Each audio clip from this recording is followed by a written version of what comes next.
Indonesia sebagai negara kepulauan dan juga salah satu negara yang memiliki garis pantai terpanjang di dunia dan juga menjembatani dua lautan, memiliki ambisi menjadi poros maritim dunia. Nah, tentu saja ini memerlukan angkatan laut yang andal. Nah, pertanyaannya, bagaimana kondisi Angkatan Laut Republik Indonesia?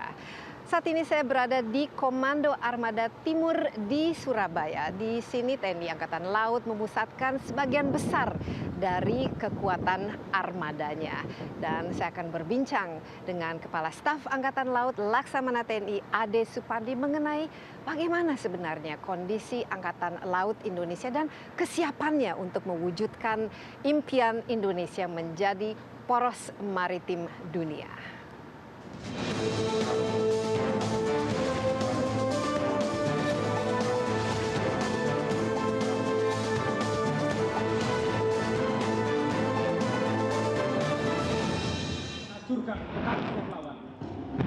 Puluhan kapal perang berlayar dan bertempur.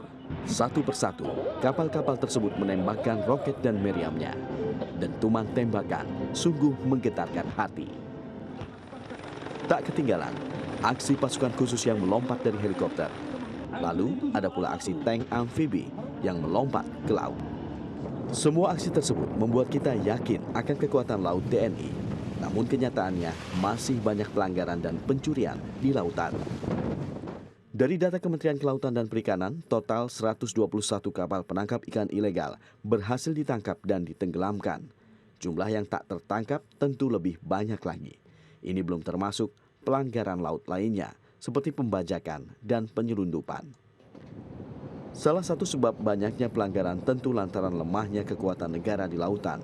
Khusus TNI Angkatan Laut, pembangunan kekuatan sudah dimulai sejak 2009 lalu. Dalam Minimum Essential Forces atau Dokumen Pembangunan Kekuatan Minimum TNI Angkatan Laut, disebutkan idealnya TNI AL memiliki 247 kapal perang berbagai jenis. Namun hingga kini, kapal perang TNI AL baru mencapai sekitar 150 unit. Itu pun dengan kondisi lebih dari setengahnya berusia tua serta tidak optimal untuk bertempur. Kondisi tank marinir serta pesawat patroli juga sama memprihatinkan. Yang lebih memprihatinkan, hingga kini anggaran untuk TNI Angkatan Laut masih belum ideal, bahkan masih di bawah anggaran TNI Angkatan Darat. Padahal ruang lingkup kerja TNI Angkatan Laut jauh lebih besar. TNI Angkatan Laut menyadari kekurangan dan hambatan yang dihadapi. Mereka pun mengatur strategi untuk mencapai sasaran pembangunan kekuatan minimum yang didambakan. Salah satunya dengan memprioritaskan pengadaan kapal perang dari dalam negeri. Dari PT PAL misalnya, TNI Angkatan Laut baru-baru ini menambah kekuatan dengan membeli frigate canggih PKR 10514 yang diberi nama KRI RE Marta Dinata. Sebelumnya, TNI Angkatan Laut juga membeli kapal-kapal cepat rudal dari PT PAL. Selain persenjataan, juga perlu ditambah biaya operasional untuk berpatroli, sehingga nantinya tak ada lagi nelayan asing yang bebas berkeliaran mencuri kekayaan laut kita. Iwan Hermawan, Jakarta. Ya Pak Kasal, Pak Laksamana Ade, terima kasih telah menerima saya ini di Komando Armada Timur. Awas Timur ya. Sebagai seorang Kasal, apa sebenarnya tugas utamanya yang dilakukan? Baik, terima kasih. Rujukan untuk tugas seorang Kepala Staf Angkatan Laut fokusnya pada pembinaan kekuatan dan pembinaan kemampuan. Karena ranah itu yang saya pegang sebagai Kepala Staf Angkatan Laut. Karena ranah mengenai pembangunan kekuatan dan pengembangan kekuatan sebagian ada di Menteri Pertahanan dan ranah untuk penggunaan kekuatan ada di Panglima TNI. Sehingga saya fokus adalah bagaimana saya menyiapkan kekuatan Angkatan Laut, baik dari sisi kualitas dan kapasitas kemampuan daripada Angkatan Laut, termasuk juga dalam kemampuan itu sendiri. Itu nanti saya siapkan, kemudian nanti kapal-kapal alutsista ini di Angkatan Laut juga Mbak Desi, kita strukturkan kekuatan Angkatan Laut itu sering kita dengar namanya SSAT, Sistem Senjata Armada Terpadu. Itu terdiri dari komponennya KRI, pesawat terbang Angkatan Laut, marinir, dan pangkalan. Ini adalah yang kita sebut namanya struktur kekuatan Angkatan Laut. Didukung dengan sistem logistik yang handal, dukungan logistik terpadu. Itulah tugas-tugas sebagai seorang Kepala Staf Angkatan Laut untuk membina kekuatan sesuai dengan postur kekuatan TNI Angkatan Laut. Iya, kita sekarang kan di Komando Armada Timur, ada Barat juga. Jadi saat ini ada dua ya Ada dua armada yang kawasan kita miliki, tapi nanti akan dilakukan restrukturisasi kan. Akan dibuat tiga armada kalau tidak salah. Sebelum kita masuk ke situ dengan rencana apa ke depannya, sebenarnya dengan cita-cita kita Indonesia, apalagi di bawah Presiden Jokowi, membuat Indonesia sebagai poros maritim dunia ya. Di kepalanya Pak Ade ini apa interpretasinya atau implementasinya khusus untuk Angkatan Laut? Karena memang kalau poros maritim dunia itu Angkatan Laut lah yang menjadi juga porosnya dalam pertahanan Indonesia ini. Baik, sebenarnya kalau kita bicara poros maritim dunia itu harus kita mundur ke belakang dulu sebenarnya, karena kejayaan-kejayaan para pemangku kekuasaan Indonesia sebenarnya selalu bervisi pada maritim, baik itu Sriwijaya maupun Majapahit. Yang kedua, mengenai perundang-undangan di bidang kemaritiman, kita dahulu kala ada namanya deklarasi Juanda. Itu apa sih deklarasi Juanda itu? Karena mengingat bahwa kalau kita menggunakan hukum laut tahun 1958, maka perairan teritorial negara itu hanya 3 mil. Itu adalah faktor jarak capai meriam 3 mil. Dengan perkembangan bahwa jarak jangkau meriam itu menjadi lebih jauh lagi. Kalau kita pakai UNCLOS 58, maka perairan Jawa itu menjadi kantong. Orang bebas lalu lalang di sana. Sehingga dengan deklarasi Bunaken yang kemudian juga dengan dimasukkannya rejim kepulauan di dalam UNCLOS 82 dan itu sudah diakui dan kita sudah ratifikasi, maka perairan kepulauan itu menjadi hak kedaulatan negara sama dengan teritorial. Kemudian laut JDE kita makin luas ya. Itu dari sisi konfigurasi wilayah. Yang kedua, konstelasi geografi. Kita berada di antara dua benua, Asia dan Australia. Kita berada di antara dua samudra. Dengan garis pantai yang luar biasa panjangnya. Juga garis pantai kita 81.000 km. Artinya apa? Artinya kekayaan maritim kita ini menjadi sayang kalau kita kemudian nggak dikembangkan. Dan apa yang disampaikan oleh Presiden Jokowi mengenai poros maritim dunia adalah penguatan kita sebagai negara maritim. Kadang-kadang kita sering berdiskusi apakah kita negara maritim atau bukan. Membuat Indonesia menjadi poros maritim dunia, ada juga keinginan untuk meningkatkan anggaran sehingga lebih banyak istilahnya dana yang untuk spending ya, yang dibelanjakan. Nah, dan saya lihat juga dari kurang dari 1% akan dijadikan hampir 1,5%, bahkan 1,9%, dan porsi untuk Angkatan Laut itu lumayan lah. Kira-kira strateginya untuk mengimplementasi poros maritim ini dari sisi Angkatan Laut itu apa? Seperti apa dan bagaimana menggunakan dananya serta strategi pertahanannya itu juga seperti apa, Pak Ade? Baik, memang kita Angkatan Laut ini sudah memberikan suatu kajian-kajian tentang upaya pertahanan negara, baik itu dari strategi, doktrin maupun juga teknis taktisnya sampai ke bawah sebagai rangkaian daripada konsep berpikir kita ya. Memang yang jadi persoalan bagi kita bahwa dengan konfigurasi konstelasi Indonesia ini sebenarnya suatu kondisi yang sangat unik dari sisi geografi. Karena apa? Negara kita bukan pejal bundar, bukan. Artinya kalau bulat lebih gampang menatanya. Atau juga negara kita ini tidak memiliki satu daerah yang menjadi akses internasional. Tetapi yang kenyataan kita suatu keniscayaan, kita menjadi dalam besar negara asing. Yang kedua, kita ada ALKI sebagai keharusan dan kewajiban negara pantai untuk menyediakan sea and passage untuk internasional. Yang ketiga, berbagai ancaman di kita itu banyak. Aksesnya banyak, maupun penyelundupan, illegal fishing, mungkin juga riset dan sebagainya. Kecelakaan laut juga masih ada banyak. Nah, oleh sebab itu bahwa strategi pertahanan laut harus bisa mengakomodir semua itu dan berpikir secara komprehensif. Dan kenyataannya memang dalam penyusunan strategi pertahanan laut Nusantara yang sudah kita rumuskan sebagai satu strategi angkatan laut, kita memang menentukan corong-corong ancaman. Walaupun ini memang tidak bisa menjadi satu jawaban yang pasti. Karena apa? Ya kembali dinamika ancaman yang selalu berubah. Oleh sebab itu dalam perumusan postur Angkatan Laut, kita sebenarnya menentukan kekuatan itu berdasarkan beberapa pendekatan. Satu pendekatan ancaman, yang kedua pendekatan tugas pokok, yang ketiga pemagaran. Pemagaran itu pada prioritas ancaman itu sendiri. Tapi kita kemudian kombinasikan sehingga kemudian kita sandingkan dengan berapa sih anggaran-anggaran yang bisa diberikan. Ketemulah MF tadi, minimum essential force tadi. Ya. Dan di dalam MEF kita sudah menentukan berapa kapal ya, itu 151 kapal, kemudian berapa pesawat udara, sekitar 54 pesawat udara angkatan Itu minimum essential force. Minimum ya. Yang sekarang kita miliki berapa kapal? Ini kita masih antara 40%-an. 40%-an. Kemudian juga untuk kendaraan tempur marinir 333 dan pangkalan. Sesuai yang tadi saya sampaikan tadi bahwa ada SSAT, bahwa pangkalan tidak boleh ditinggalkan. Karena untuk dukungan operasi daripada kapal-kapal angkatan laut, pesawat udara maupun marinir akan kembali sejauh mana juga kemampuan dukungan. Jangan sampai kapal beroperasi, patroli kemudian mogok. Nah, kembali kepada penyusunan kekuatan tadi, memang untuk tahap 1, 2, 3 ini kita masih menggunakan parameter MEF. Nanti kalau pembiayaan perintah sudah bagus dan kita sudah dicapai MEF, maka kita akan beranjak berpindah ke essential force. Seperti apa?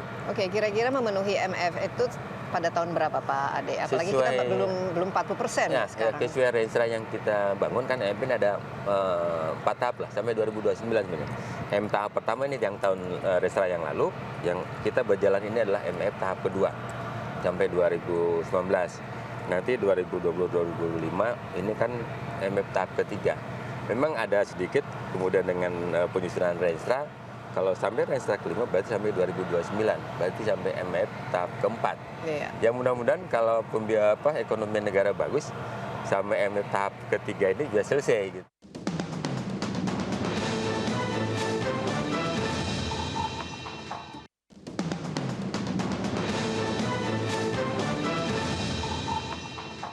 Oke, sekarang kalau lihat alutsista yang kita miliki sekarang dari jumlah kapal, berapa? 145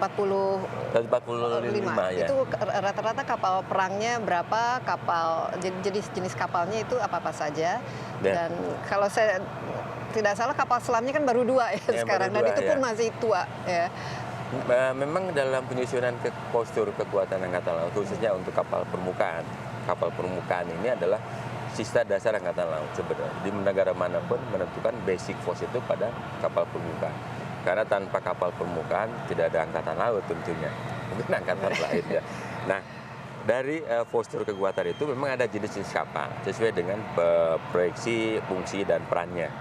Yang pertama untuk kita adalah kapal-kapal permukaan kombatan, jenisnya frigate ataupun destroyer yang lalu kita punya. Ini seperti yang kita lihat di belakang ini, John Lee ini. Kita mengadopsi nomenklaturnya barat, sehingga itu disebut light frigate.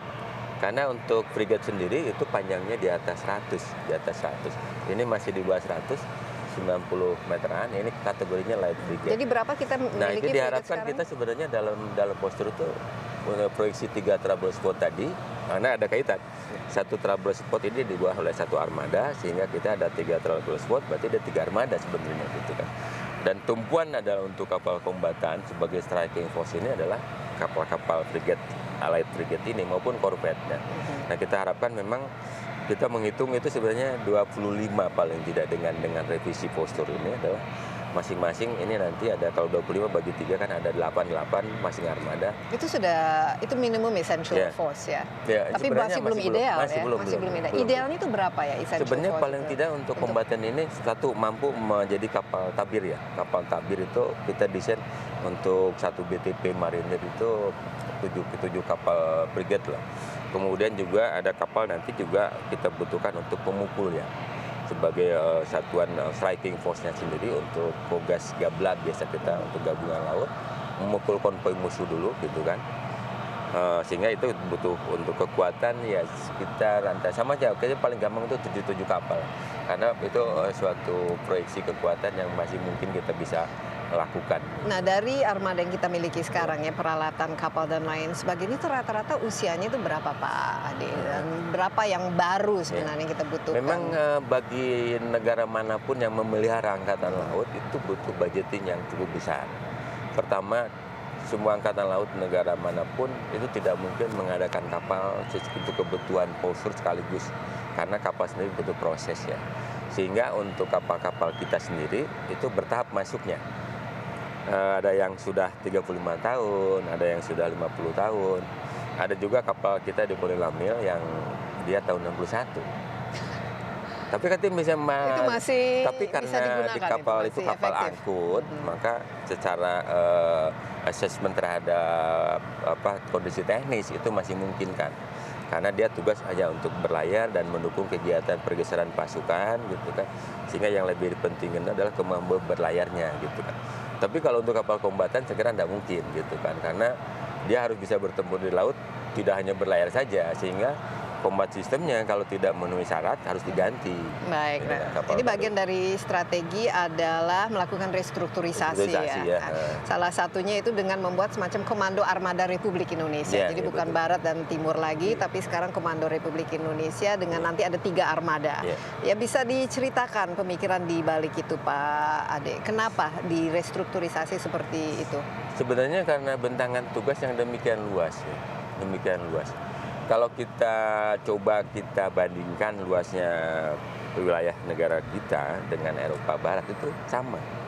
Jadi kalau Dan kita dengan batas Amerika dari- juga sebenarnya sama ya. gitu kan. Luas sekali. Jadi Amerika dia punya sampai armada 12 armada, kita 2 berdua kan. Dan mereka sebenarnya. spendingnya luar Spendnya biasa luar kalau biasa, pertahanan gitu kan. mereka. Tapi sebenarnya kalau sejarah Angkatan Laut, kita kan sudah mengenal 3 armada sebelumnya, yaitu Armada Siaga, Armada Nusantara, dan Armada Samudra. Itu 3. Kemudian restrukturisasi pada sebelum tahun 85 itu 1 armada RI. Kemudian setelah 87 itu dijadi 2 armada kawasan. Sebenarnya untuk efisiensi dan efektivitas pengendalian kodal memang 3 armada itu satu pilihan ya. Satu kondisi keamanan kita yang tadi itu berkaitan dengan Poros Maritim Dunia. Salah satu amanah dari Poros Maritim Dunia adalah menjaga ruang investasi yang didasarkan pada satu kondisi stabilitas yang aman gitu, yang permanen gitu. Salah satunya adalah kehadiran kapal perang di laut yang selalu terjaga setiap saat. Apalagi khususnya di daerah timur Indonesia agak sedikit blind spot kan di sebenarnya situ. satu-satu implementasi daripada kewajiban negara memelihara wilayah kedaulatan negara di laut itu adalah bagi Angkatan Laut adalah naval presence, artinya kehadiran kapal perang di wilayah itu. Jadi ada atau tidak ancaman, tidak ada ancaman atau tidak ada, harus tetap hadir di sana. Jadi tidak boleh kosong. Ya, untuk menunjukkan kedaulatan Negara gitu. Oleh sebab itu kapal-kapal Angkatan Laut akan selalu hadir, walaupun memang ada concern masalah bahan bakar gitu. Tetapi kita harapkan para komandan kapal bisa mengatur proyeksi kapan misalnya harus memang bergerak ke laut, kapan dia harus di waiting position ya. Kita bukan lego jangkar, waiting position. Waiting position itu kita memilih suatu area di mana tingkat gangguannya kecil gitu kan, baru kita bergerak. Apalagi wilayah Indonesia ini kan di sini kita rawan penjelundup, kapal asing ilegal yang masuk, perompaknya kan juga banyak. Jadi perairannya kan banyak sekali ya titik-titik rawannya. Nah, kapan kira-kira ya restrukturisasi ini akan dilaksanakan? Itu kan tetap atau ini masih dalam wacana? Itu kajian Angkatan Laut yang sudah disampaikan sejak tahun 2000. Keputusannya dengan pemerintah karena pasti akan pertimbangan budgeting ya. Budgeting yang pertama adalah untuk memenuhi kebutuhan pembiayaan daripada kegiatan administrasi daripada armada ini. Yang kedua juga tentunya adalah komposisi kapal kan harus terpenuhi. Ya. Kalau jadi harus dibagi ke 3 tempat ya. Sekarang dulu 2, sekarang jadi 3 kan. Gitu kan. Itu kalau kita proyeksi dari MEF itu 151, kita anggap 50-50 lah. Satunya mana? Satu kapal kodalnya Panglima Armada besar lah. Yang bisa kemana-mana. Betul. Oke, nah itu jadi masih kita harapkan bisa diimplementasi, tapi berarti kan harus ada semacam pembangunan pangkalan-pangkalan yang jauh lebih hebat lagi lah, yang lebih utama. Dan kalau tidak salah dengan adanya 3 armada, berarti kan ada 1 ya pangkalan yang akan dibuat menjadi pangkalan utama yang di Sorong gitu.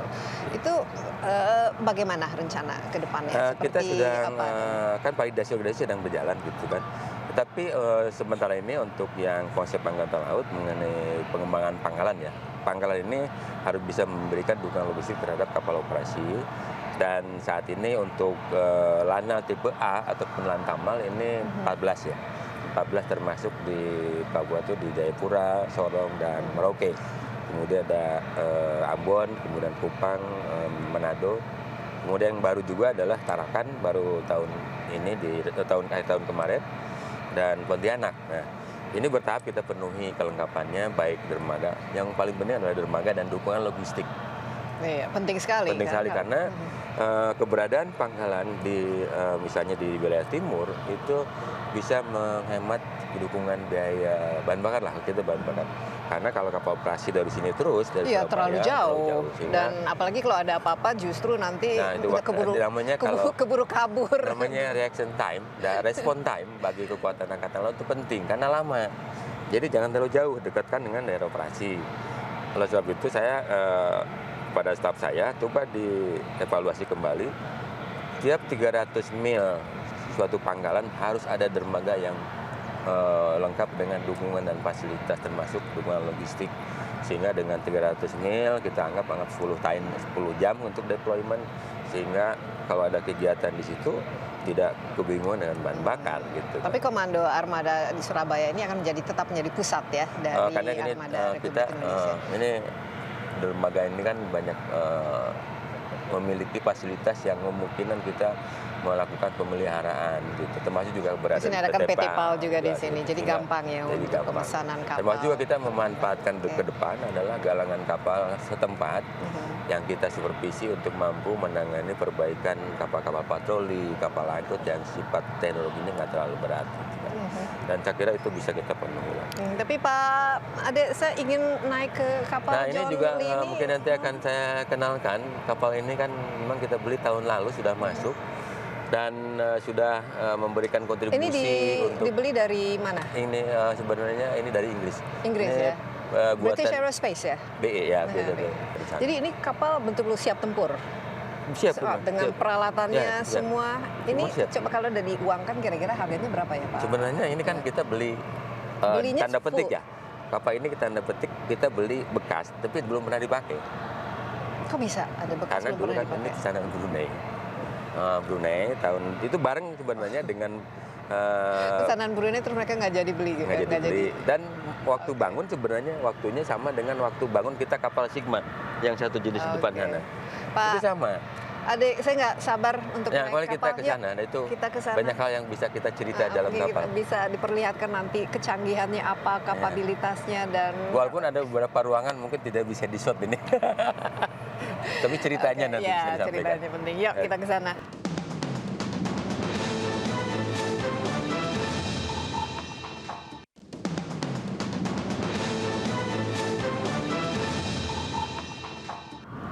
Oke, jadi ini kebanggaan kita ya. Ya, salah satu bagi Angkatan Laut kebanggaan itu ya kembali punya kapal perang di mana dia bisa digunakan untuk melaksanakan tugas pokok. Yang kedua itu juga kita ini kan hidup dalam suatu lingkungan yang juga berhadapan dengan negara lain, ya. Bahwa teknologi yang dimiliki oleh kapal kita, ya oleh negara kita itu kan menjadi satu pandangan bagi negara lain, gitu kan. Oleh sebab itu, kalau negara melengkapi Angkatan Laut juga berkaitan dengan kredibilitas negara. Gitu. Ya, nah, tapi tadi belum dijawab pertanyaan. Saya kira-kira ini harganya berapa? Ada diskon kan? Karena waktu itu sempat dibeli Brunei, memang ini tapi perhitungan sederhana. ternyata tidak jadi. Perhitungan sederhana. Kalau kapal ini aslinya sekitar 600 juta dolar. 600 juta dolar. Satu ya. Itu full equipped? Lengkap. Full system. 600 juta dolaran. Kalau 3 berarti kan 1,8 ya. 1,8 miliar dolar. Kita beli itu dengan perhitungan ada tim apresial ke sana, tim penaksir. Itu ketemunya ya antara 150-an juta itu. Kemudian kita juga mengalihkan budget itu 385-an. Sehingga dapat 3. Jadi ya istilahnya price per kapal itu hanya 1,130-an. 135 juta dolar. Jadi untuk tahun ini Pak Ade kan sudah setahun ya menjadi Laksamana, jadi Kasal ya. Apa kira-kira daftar belanjanya? Kalau tidak salah budget per tahunnya sekarang sekitar 1 triliun ya khusus untuk angkatan. Tapi yang itu yang kita sudah kemarin saya tanda tangan kontraknya. untuk tahun ini adalah menambah untuk kapal angkut tank. Karena angkut tank kita juga rata-rata juga berumur. Yang kedua adalah melanjutkan kapal PKR. Kapal PKR pertama kita akan launching hari PKR Senin. itu yang untuk rudal itu ya? Untuk rudal. Baru itu kan Prusakawa Rudal, itu terminal nomenklatur kita. Kalau nomenklaturnya barat itu frigate, Frigate, atau ya. Amerika itu light destroyer sebenarnya. Oke, beda antara Nanti frigate kita dan bicara corvette di itu atas. apa? Sebenarnya corvette lebih kecil. Lebih kecil Lebih ya. kecil. Tapi lebih ini ya, lebih lincah. lebih Tapi lincah. dari configuration system biasanya ya mirip-mirip lah. Tapi biasanya juga jarak jangkau. Misalnya kalau kapal dengan kapal besar, dia rudalnya rata-rata lebih jauh. Gitu. Ya, yuk kita lihat ke atas ya. Silakan.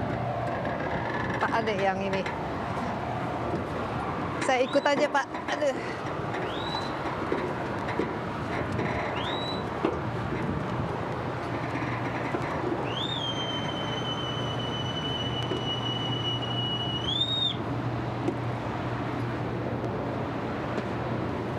Terusin. Ini komandan kapal ini kita kemana? Kapal apa nanti? Sini. Ini geladak heli harus bisa menampung untuk heli sekitar 10 ton untuk helikopter AKS anti kapal selam. Helinya kita punya Nah, sekarang. Atau helikopter masih harus AKS itu baru masuk ke dalam program itu pada MF keduanya. Itu 11 helikopter. Itu tahun berapa? Tahun ini udah berjalan, udah mulai Oke. Sayang soalnya ada kapal tapi nggak ada helinya. Nah, itulah makanya. Dan kita sebenarnya ini kenapa ada semacam ini adalah untuk harpoon grid atau weapon grid. Jadi kalau helikopter udah landing, itu harus nancep dulu, terutama pada saat ombak besar. Ombak besar supaya kalau di heli bawa senjata ini kan risiko tinggi. Sehingga betul-betul safe pada saat dia terbang atau landing. Tapi harus diuji dulu ya. Uji dulu Ombaknya. pasti. Nah, kehebatan kapal ini dari segi perangnya itu apa-apa saja Pak Ade? Yang pertama tentu adalah kalau kapal perang adalah isinya sendiri. Bagaimana sensornya, bagaimana senjatanya. Yang ketiga adalah kemampuan daripada untuk peperangan elektronika. Atau sekarang lagi tren itu perang cyber ya. Bahwa sekarang sistem ini kan sudah demikian banyak menggunakan teknologi tinggi, baik itu teknologi informasi maupun teknologi daripada elektronika sendiri, sehingga kita juga tidak lepas dari peperangan cyber sebenarnya. Karena semua data di sini juga ada yang menggunakan data-data yang umum, misalnya GPS gitu kan. Itu juga. Tapi ini lengkap semua untuk kalau misalnya ada perang cyber menggunakan teknologi dan lain sebagainya. Betul. Seperti rudal, data dan sebagainya. Ini tradisi.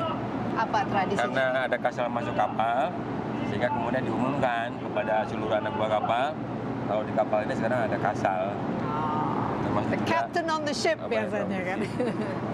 Hai, mari. Oke. Di kapal ini untuk berapa orang Pak Ade? Rumus yang paling gampang kalau kapal ini misalnya 90 meter ya ABK paling 90-an. 90 orang. Sekarang berapa real berapa? Anak buah berapa real? Jak 85 Bapak. 85. Sekitar itu lah. Kalau panjangnya 60 ya 60 lah. Jadi ada beberapa parameter perhitungan yang sebenarnya kita bisa ini berikan kepada untuk perhitungan lah. Misalnya kalau berapa sih jumlah ABK kapalnya 40 ya 40 orang lah. Nah, dengan kapal ini kira-kira untuk melawan musuh seperti apa? Kita kan pertama kalau peperangan itu selalu berhadapan dengan kategori yang berbeda.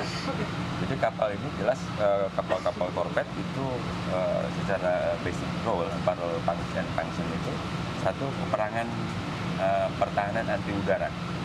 Yang kedua peperangan anti kapal permukaan, peperangan AKS, dan peperangan elektronika.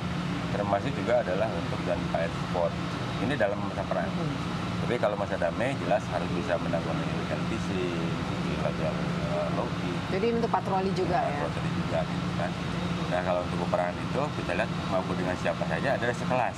Umumnya kita membuat nanti yang namanya istilahnya kalau pekerjaan anak-anak lagi sekolah di Kelapa itu ada kalkulasi tempur. Ada namanya the batch assessment.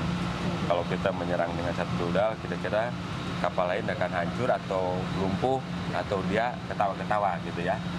Jadi perhitungan itu ada. Kalau diserang kapal selam, kapal ini bisa Kita menangkap? punya alat anti. Pertama, anti untuk kapal selam itu adalah dengan menggunakan bom laut atau juga manuver Manuver sendiri adalah semacam torpedo countermeasure manuver. Itu ada hitungan. Waktu saya di Kelapa dapat pelajaran itu gitu kan. Kalau ada rudal juga bisa. Ada kita menggunakan cap. Iya. Gitu, kan. Yang penting ada helikopternya juga. Helikopter juga ada. Kemudian juga biasanya kalau kita perhitungan itu kalau dengan kapal lain itu adalah jarak jangkau. Misalnya untuk rudal anti udara berapa jam. Ini berapa jarak jangkaunya? Kita paling kategorinya di char medium. medium ya. Kalau untuk rudal sendiri kita punya udah nanti ada blok 3 itu sudah di atas 60 mil, 100 kilo. 100 kilo ya. Oh lumayan dong kalau gitu ya. Tapi kita juga punya rudal Yakon yang 300 km. Itu sehingga dalam kalkulasi dengan negara regional ya kita hitung setiap saat supaya updating terus kajian-kajian mengenai perkembangan lingkungan ini. Kemudian apa yang kita kurang, samakanlah di minimal. Atau kita selalu above. Ya. Nah untuk memenuhi essential force itu, kira-kira berapa buah kapal seperti ini yang kita butuhkan? Kita sebenarnya ada perhitungan untuk menghitung jumlah kapal. Yang pertama adalah pendekatan, pendekatan biaya sebenarnya. MF itu lebih banyak pendekatan Tapi biaya. itu krusial, tanpa biaya kita nggak bisa beli. Tapi tidak boleh mengabaikan pada pendekatan pada tugas pokok, mission based istilahnya calculation-nya gitu, consideration-nya di situ. Yang kedua kita itu ketemu 151. Kemudian ada kita namanya pendekatan tugas pokok dan lain lebih komprehensif. Itu ada namanya postur angkatan laut itu ideal. Ada postur angkatan laut standar. Ada postur angkatan laut essential force. Ya. Kalau ini MF itu 151 untuk kapal perang, kapal permukaan. Itu kalau kita standar atau EF sebenarnya itu 186. 186. Kita masih 140. Terus kalau udah ke ideal itu 274. Itu 274. Ya. Kalau Tapi kita udah bicara Amerika Serikat, mereka surplus juga, kan. tapi kita lihat juga kan kondisi ancaman. Ya. Ancaman perang terbuka kan boleh dikatakan saat ini kecil.